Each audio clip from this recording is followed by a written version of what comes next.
Good morning, good afternoon, and good evening. Thank you for joining us today. My name is Mark Goldstein. I'm a member of the class of 1978 and a proud economics major. I'm also a member of the Alumni Board. The Alumni Board is a group made up of 25 members representing each of the university schools with the purpose of engaging all alumni and students in a lifelong connection with one another as well as the university. Today's lecture is part of a series we launched back in April. It's called Experience Rochester, and it exemplifies the university's commitment to lifelong learning. The series features topics and speakers unique to the university.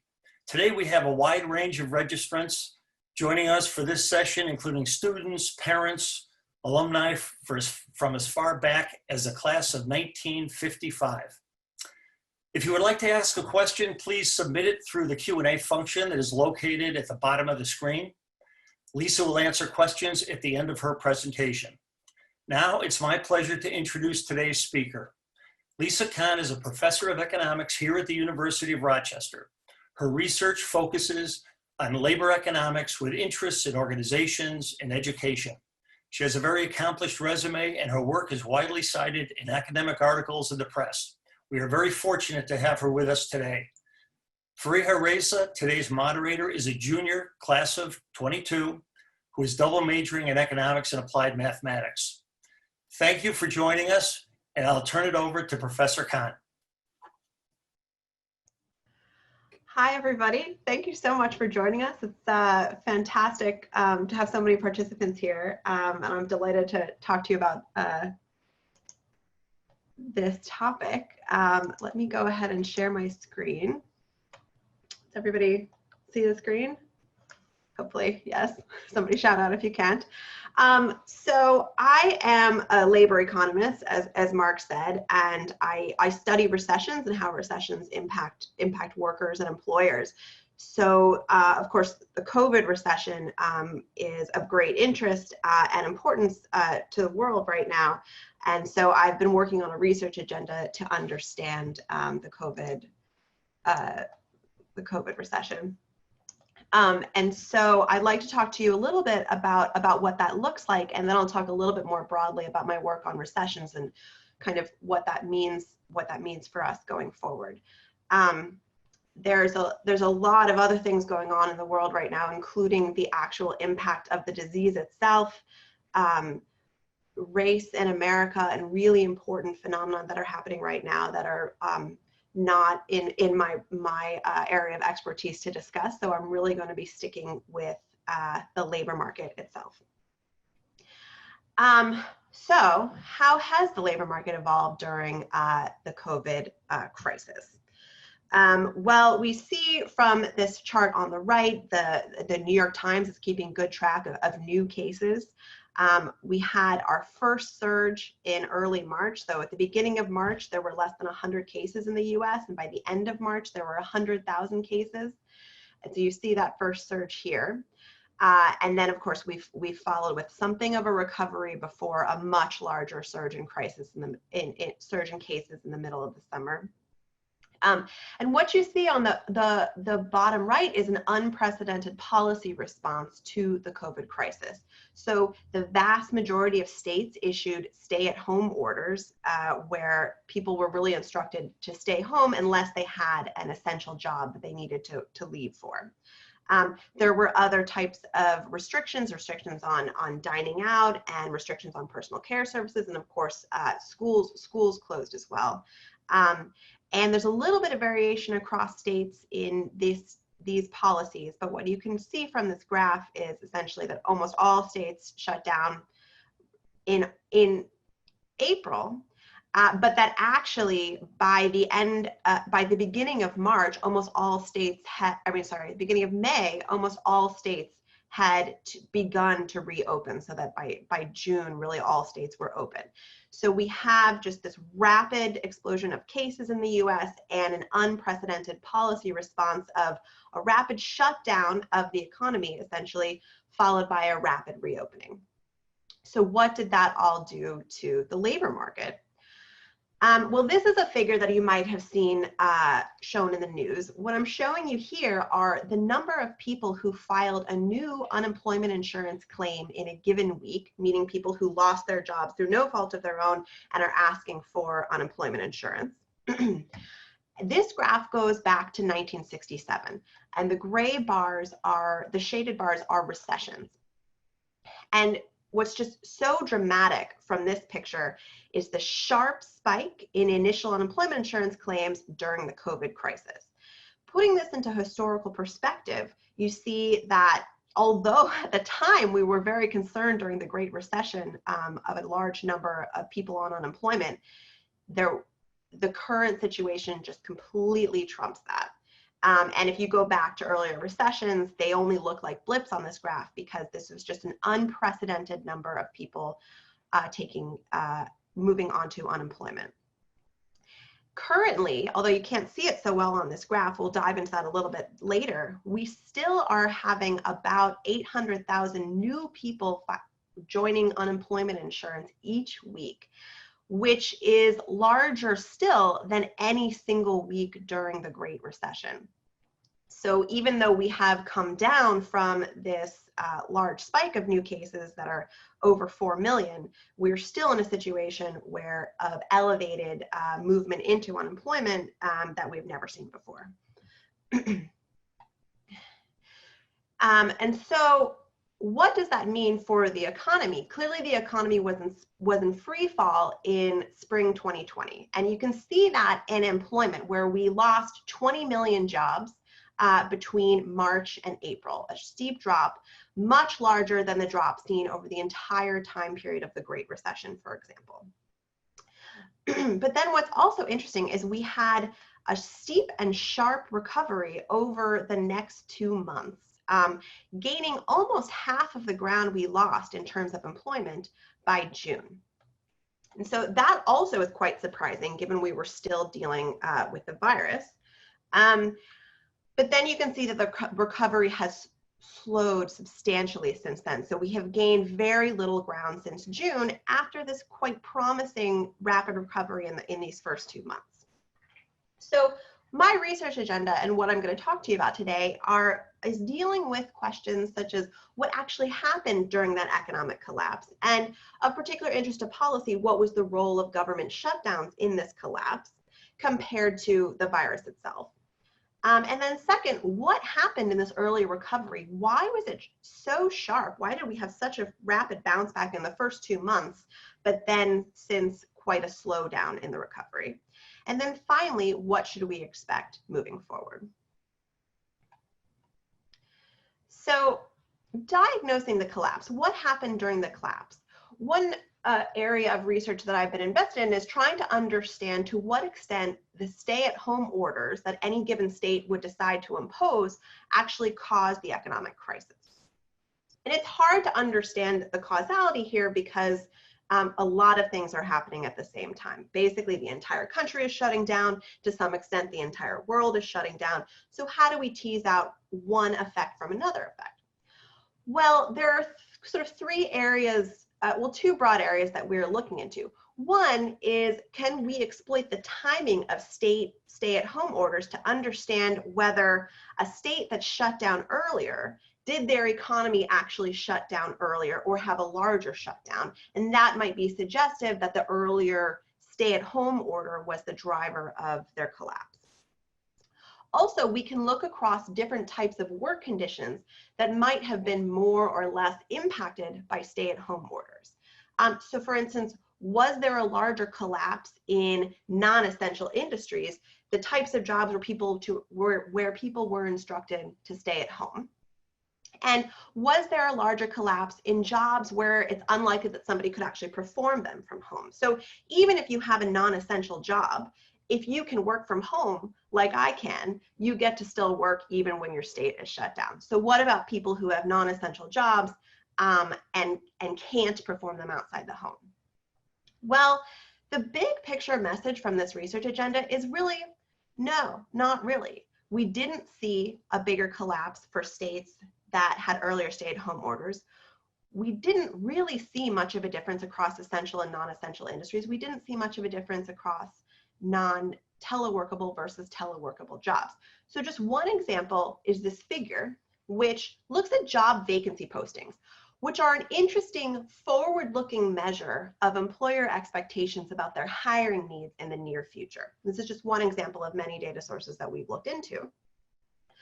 We're looking at the trend in job vacancy postings over the 2020 year.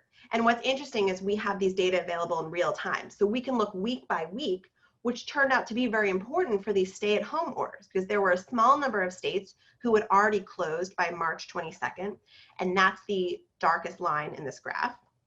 The bulk of states closed in the week of the 23rd to the 30th of March, and that's the next darkest line here.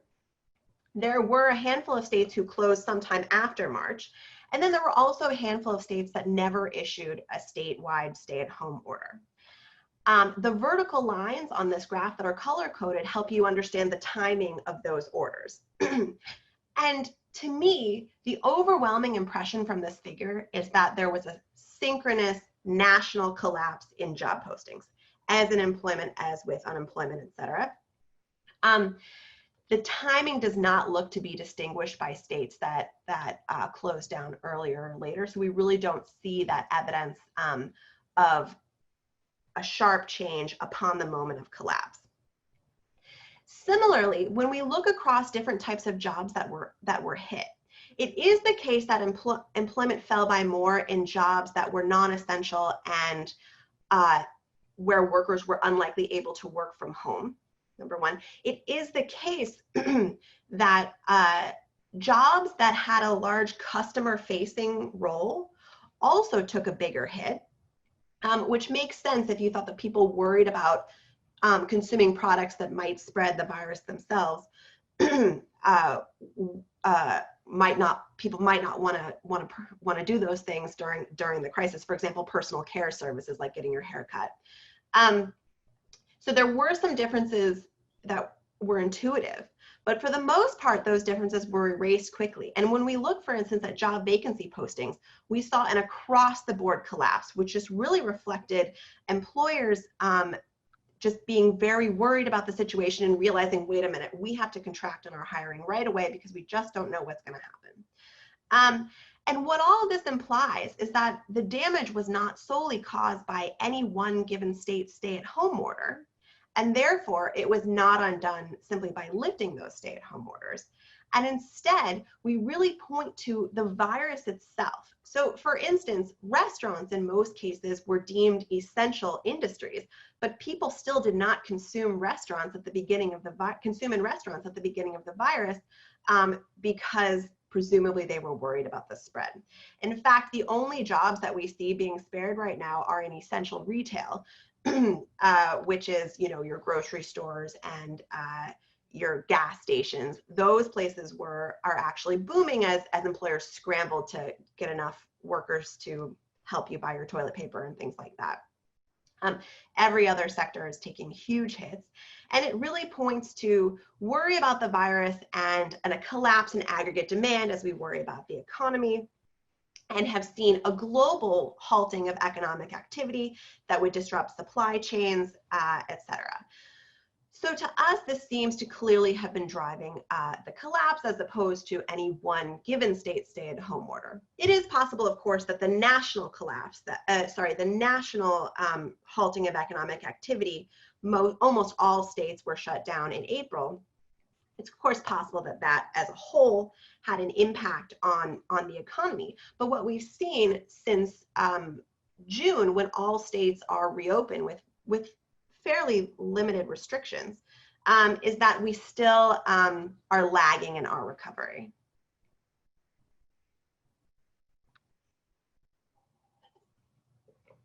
So how does this recovery look, and what's different about the COVID recession?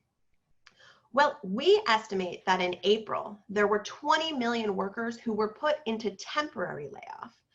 They were waiting for their employer to recall them. This is extremely unusual for recessions. In most modern recessions, we don't see much unusual movement of workers into temporary layoff we instead see more movement into people who believe they've permanently lost their job. And so overwhelmingly, employers used temporary layoff in this recession as opposed to permanent layoff, presumably because they believed the shock would be temporary. They believed we would be shut down for 2 weeks or a month and then we'd go about our business. And what we did see in May and June was that many of these workers were recalled. About half of these workers went back to work, and what we think happened was they went back to their previous employer.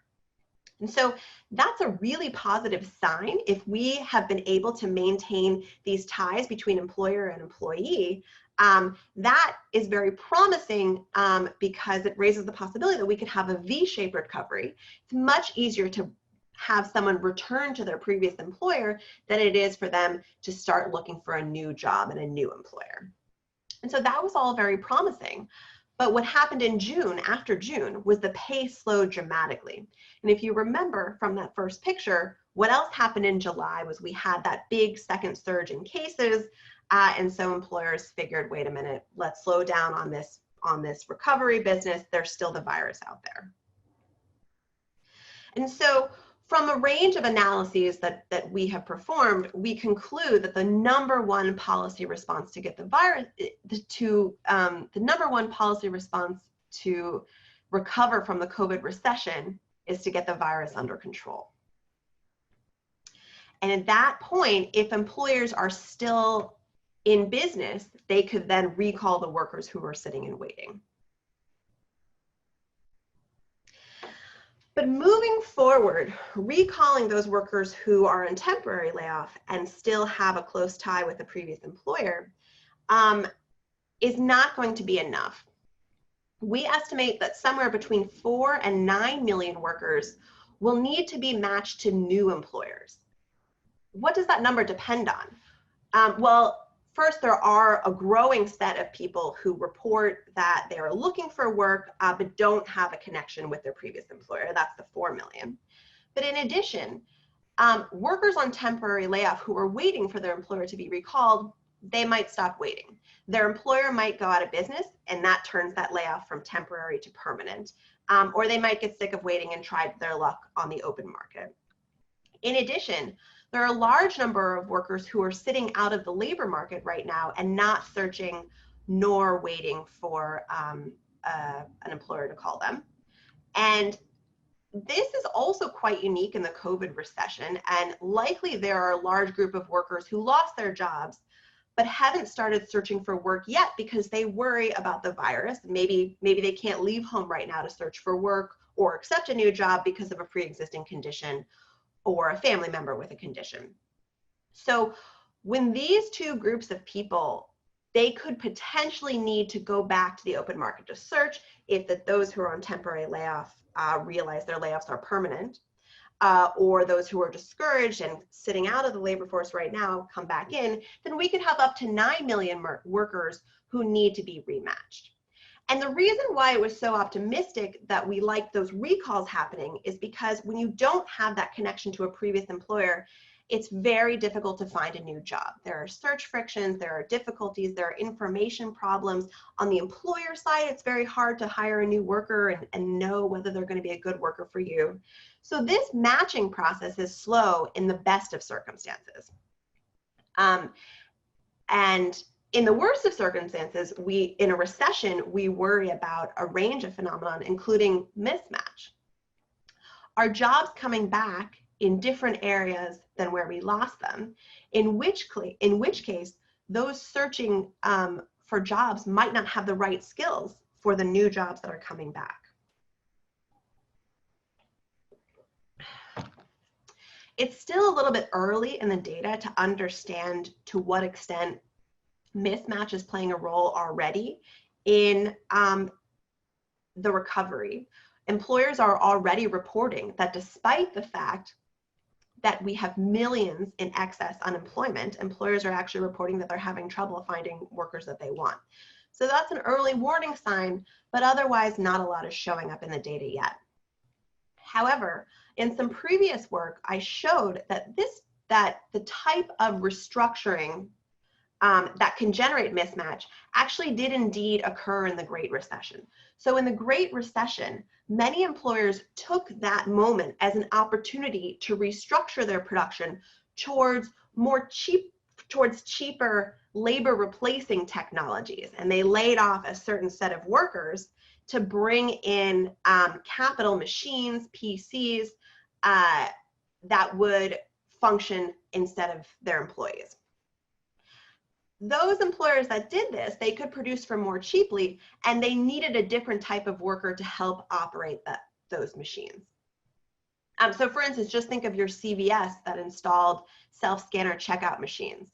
The technology for self-scanner checkout machines had existed for quite a long time, but was not really widely adopted until around the Great Recession, when employers decided, wait a minute, we need to tighten our belts. Let's bring in self-scanner checkout machines, lay off many of our low-skilled clerks, and then hire up a smaller number of higher-skilled workers who can fix the machines when they break down. So that's one example of the type of restructuring that happened during the Great Recession. You saw much more of this kind of restructuring happening in factories and assembly lines, so that there was a large swath of workers who early in the recovery realized that their skills were now obsolete and they couldn't find jobs. And this is one reason we think why we have jobless recovery, where the economy bounces back before employment bounces back, because it's very difficult to retrain or rematch a large swath of the economy all at once. So we're certainly worried about this kind of phenomenon during the COVID recession, especially because the COVID recession has already changed the way we live and work in such a dramatic way. So we're all using Zoom or similar technologies all the time now. I'm giving seminars in Paris and Chile and California and this without actually leaving my home. Are those types of changes going to be lasting and persistent? Well, certainly, I think, as we saw in the Great Recession, there are many barriers to adopting existing technologies that are simply alleviated in a recession when people need to get creative to survive. And so I think we could certainly see that going forward. I hope not in every area of life. I'd actually really like to go and give a seminar in person in Paris, and I'd love to be in person in a room with all of you now. So I think we are learning that there are some things we're capable of doing remotely, and there are some things we'd rather not do remotely. So we'll see how this goes, but it does point to an economy that again relies on technology over people to some extent. And so we're going to have to be really worried about that when we come out of this recession.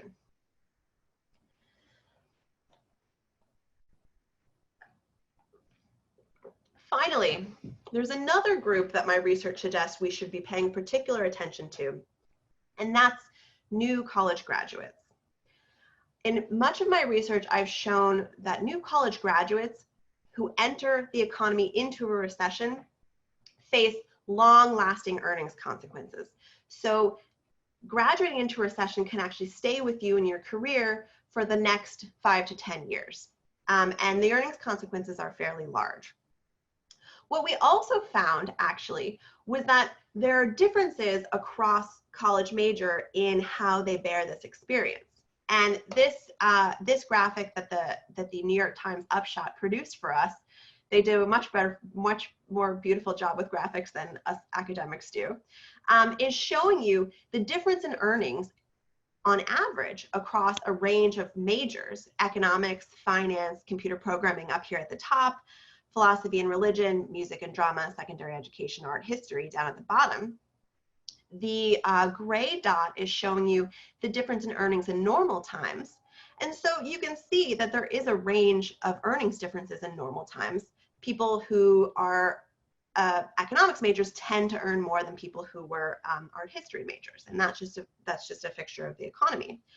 What the red dots show you is that when you graduate into a recession, these differences widen. So earnings inequality across college majors actually widens in recessions, because the majors that tend to earn more in the market also tend to be the ones who are somewhat sheltered by recessions. So what this means is that we really need to be looking out for the class of 2020 and the class of 2021 to understand their transition into work and to see what we can do to help alleviate that process, because the consequences could be fairly damaging.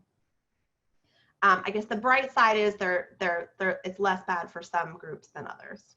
I don't know if that's a bright side or not. I take it back.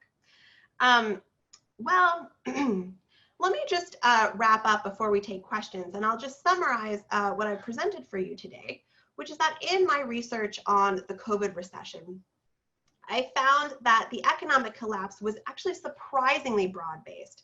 Nearly all industries, occupations, geographic areas were hit, regardless of whether they had stay-at-home orders, regardless of whether the jobs were deemed essential, regardless of whether we think the jobs can be performed at home. The recovery was initially swift thanks to an historic increase in temporary layoffs and the recall of those temporary layoffs. And May and June actually looked fairly optimistic that we could come out of this COVID recession fairly quickly.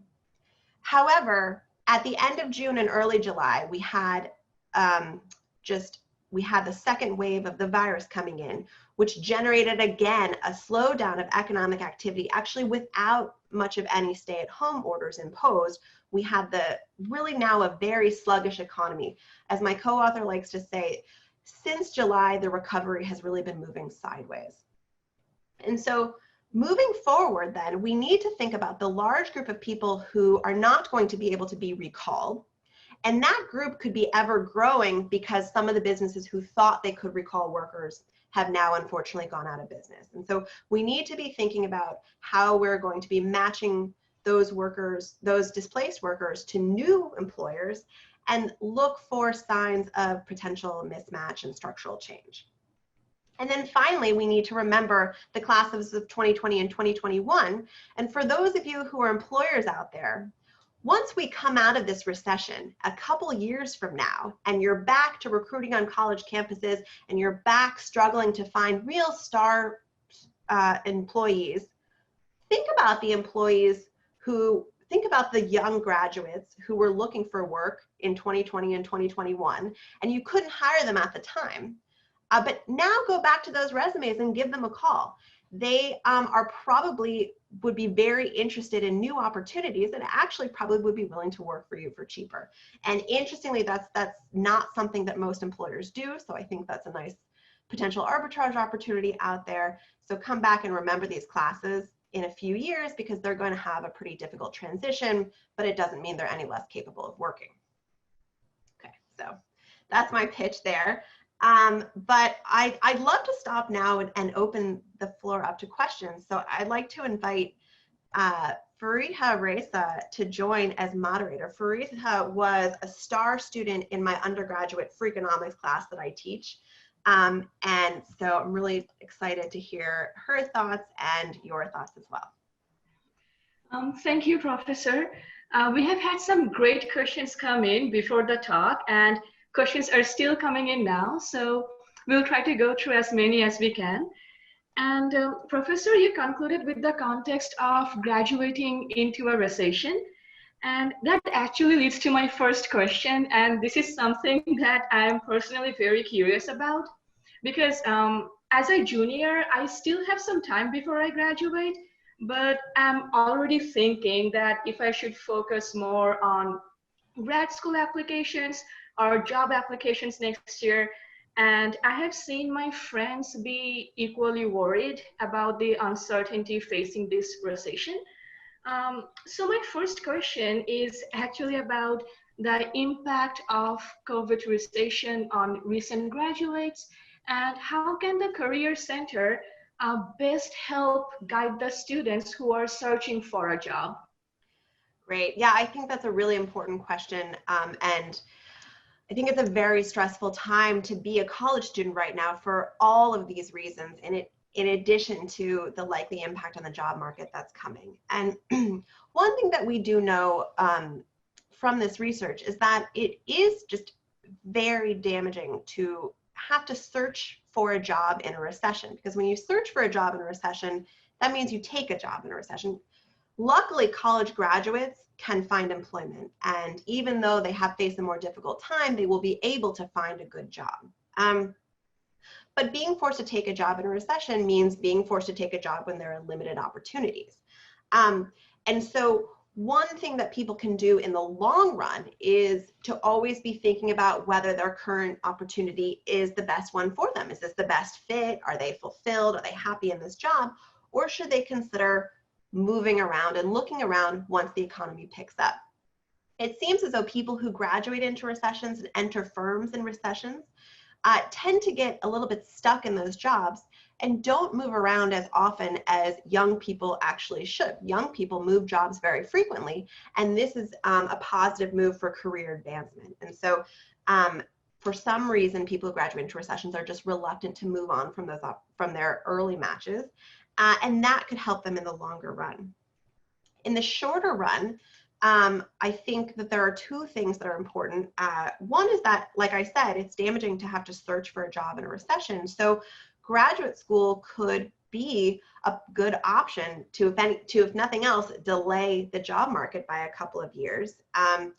And so the research suggests that people who do go to graduate school are able to recover that lost ground of graduating into recession much more quickly.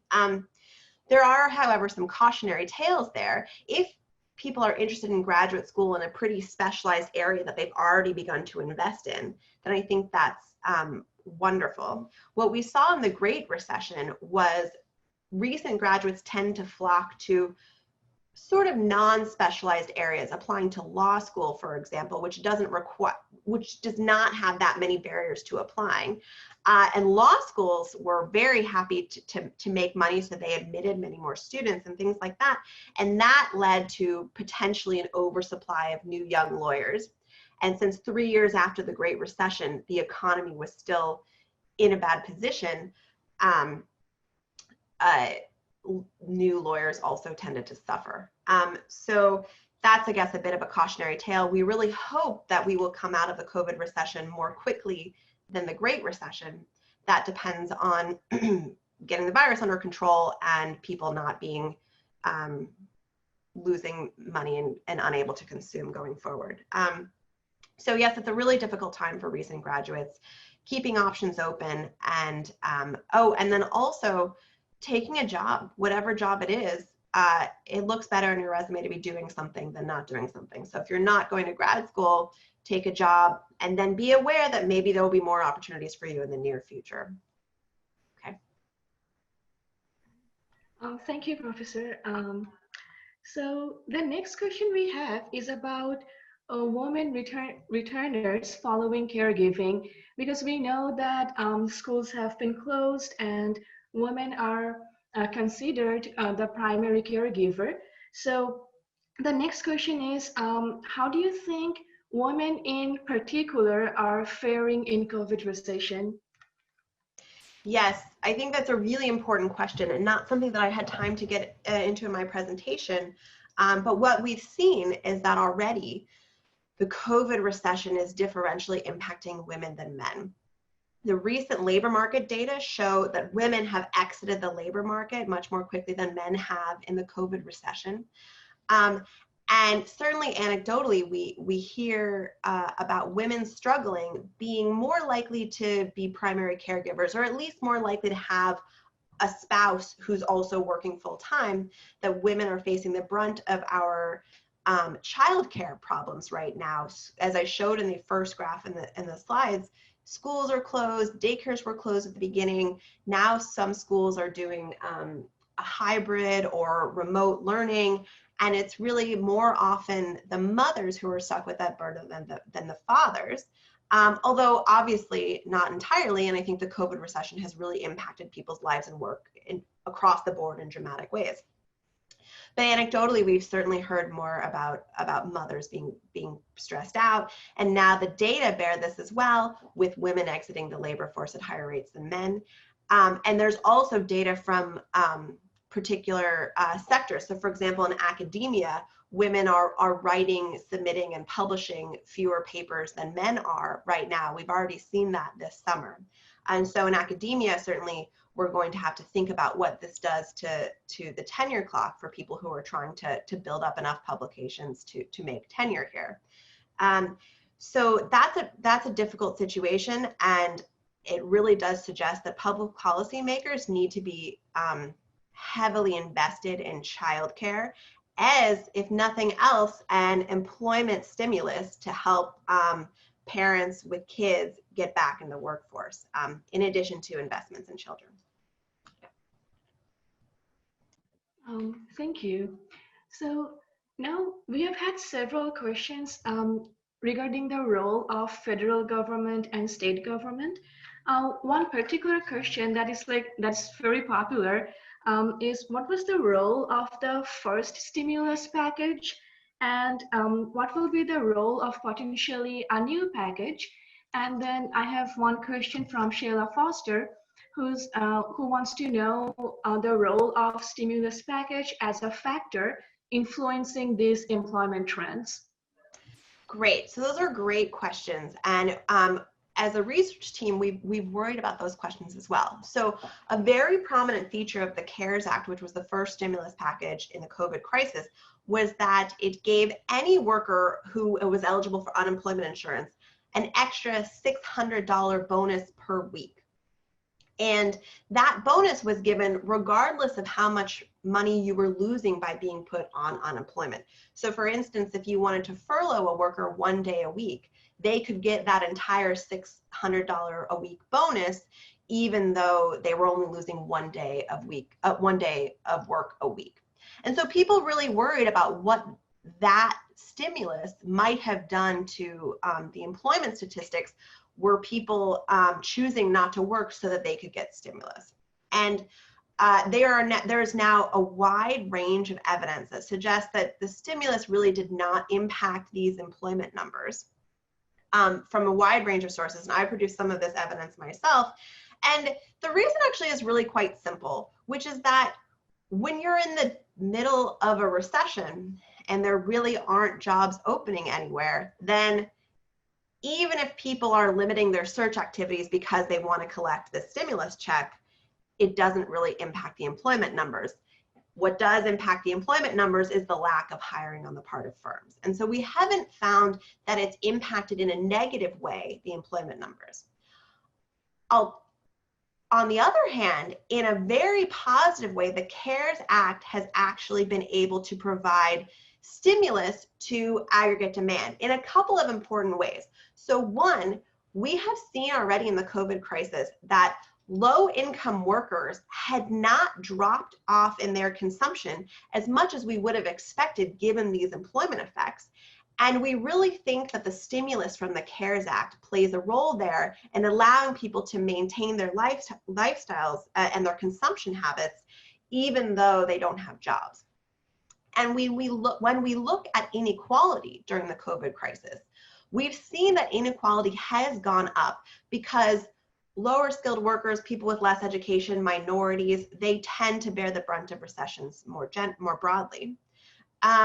However, what was shown is that the CARES Act actually helped to mitigate that widening inequality. And so the widening inequality was not as bad as it could have been, but for the CARES Act. And so since the CARES Act has expired, especially that extra $600 bonus to unemployment insurance, we've been very worried about what would happen to consumption and what would happen to inequality. And so the evidence suggests that the sooner we can get a new stimulus package to actually help stimulate the economy and the consumption of especially lower wage workers, the better. Because as long as we're in a recession with very slack labor markets, very few job openings per searching worker, any sort of incentive effects or, distortions to people's search behavior that might be generated by unemployment insurance are really not going to play an important role. It's a great question though. Thanks. Yeah, thank you. So right now we have a few questions regarding mismatch that you mentioned in the talk. So I have two questions for this. So is skills mismatch an opportunity for higher education to re-educate the workforce or like bring a change in the curriculum? And then one other question about mismatch was, do you think after the pandemic, people will switch around jobs even more?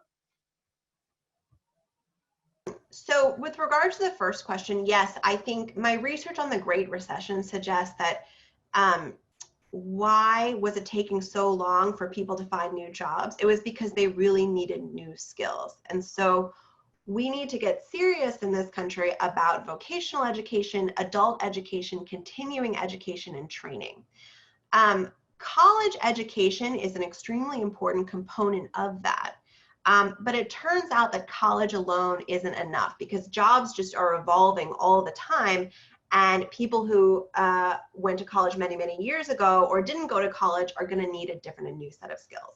So vocational training, community colleges that can be very flexible and change around their curriculum to directly target labor demand, and public-private partnerships and training, which is something I'm also working on and passionate about, I think could be very helpful moving forward. And in general, we know that we need to impart on workers analytical skills and quantitative skills and cognitive skills, interactive interpersonal skills, and non-routine skills, things that machines can't automate away, really sort of complex task skills. And so hopefully we can get better about that. And the second question was about will we see more job mobility following?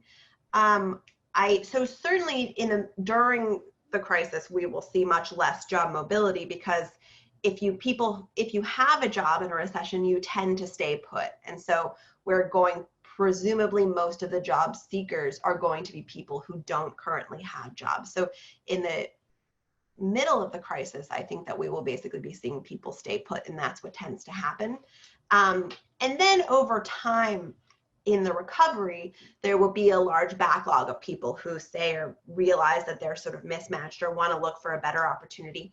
In the Great Recession and that recovery, it was very slow for that type of voluntary mobility to bounce back in any serious way.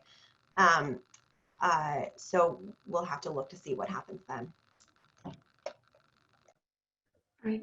Thank you, Professor. So right now, we have a question that talks about the recession more from a worldly perspective.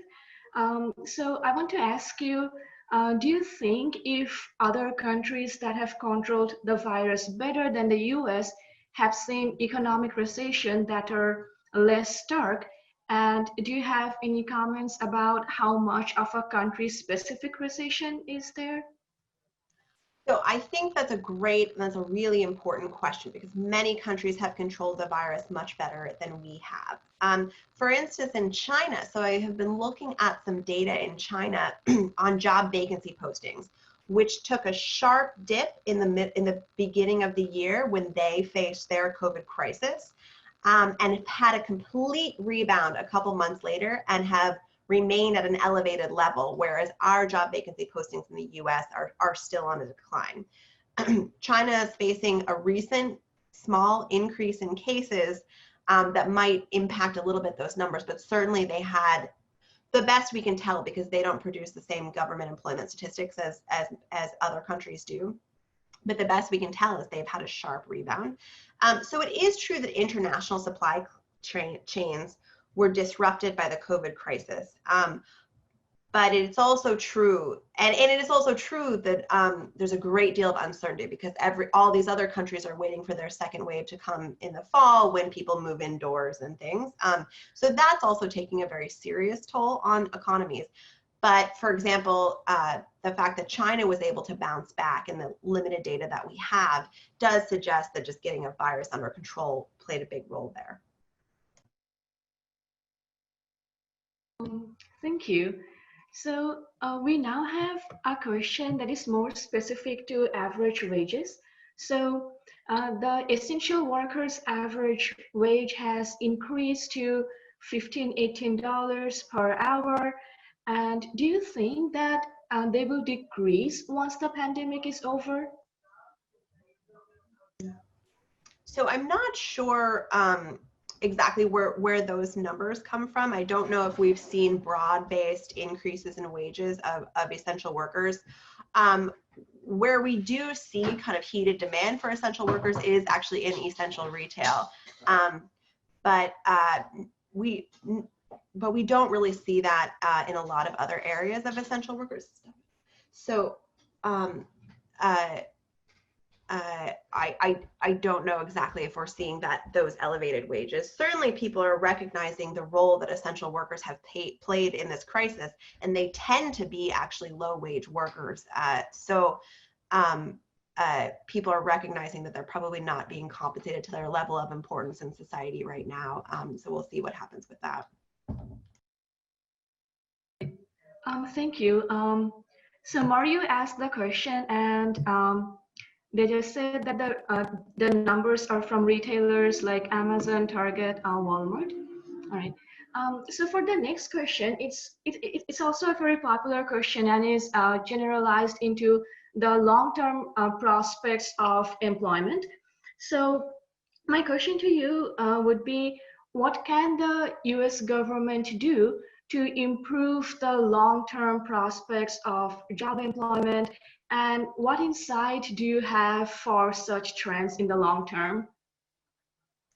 Right, so that's a pretty broad question, and it touches on a lot of really important areas that are related to the COVID crisis, but also trends that are happening regardless of the COVID crisis. And so what we've seen for the last few decades in the US is actually stagnating average wages.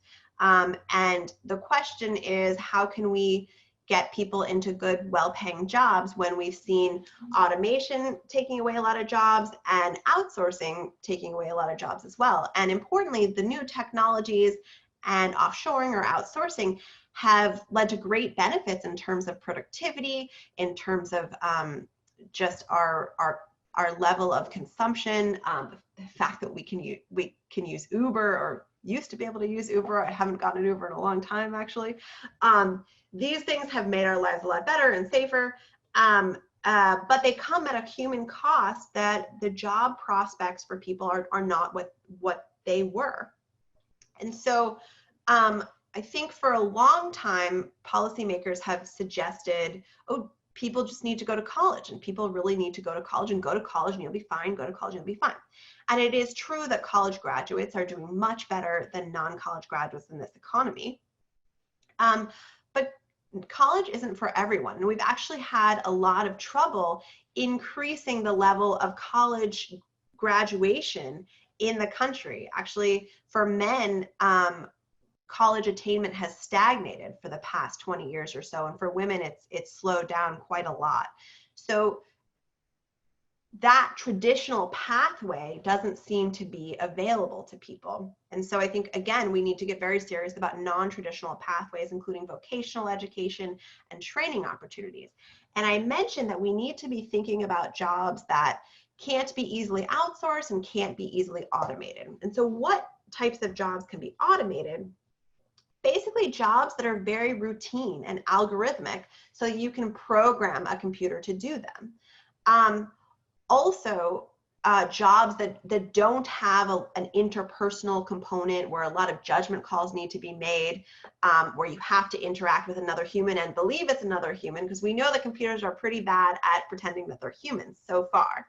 And so jobs of the future will really involve people who can use their analytical skills, judgment calls, interpersonal skills, and also specific vocational skills, plumbing, electricians, welders, etc. Those are jobs that we need humans to do that are difficult jobs to do, and we could expand training opportunities in those types of jobs as well. It's a really tough problem, and it's been with us for the past few decades, actually. But I think this type of problem of just not being able to find people well-paying jobs that can be done without years and years and years of formal schooling is a problem that we're going to be faced with for a long time. And I think we really need to be moving towards better training opportunities. Okay, thanks. Thank you, Professor. I know that was a really broad question, so that's great. Now, we just have enough time for one more question.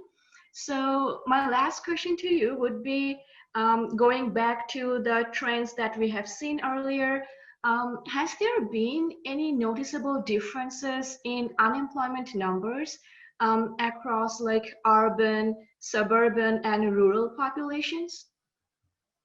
That's a really good question. I don't actually know about differences in unemployment across urban and rural locations.